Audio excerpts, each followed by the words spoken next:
రహదారుల అభివృద్ధిపై వైసీపీ నేతలు చర్చకు రావాలని మంత్రి బీసీ జనార్దన్ రెడ్డి సవాల్ విసిరారు.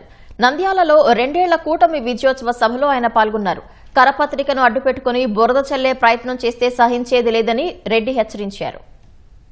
1060 కోట్ల రూపాయలతో 27,000 కిలోమీటర్లు వృద్ధులనే రాష్ట్రంగా మార్చిన ఘనత మాది. ఈ రోజు వైఎస్ఆర్ పార్టీ నాకు సిగ్గు సెలవు చెప్పాలి. ఎన్నో సాక్షులు వేశారు. రోడ్ల పరిస్థితి ఉందని ఈ పత్రికలు రాసిన మనం ఛాలెంజ్ ఇస్తున్నా. మీరు 5 సంవత్సరాలు ఎంత అభివృద్ధి చేశారు ఆర్ఎండ్బిలో? ఈ రోజు 2 సంవత్సరాల్లో మేము చేసిన అభివృద్ధికి ఎక్కడ సిద్ధమో చెప్పండి. మీ సాక్షికి రావాలా లేకుంటే నంద్యాల వెళ్ళిపోతుంది మాట్లాడదామా?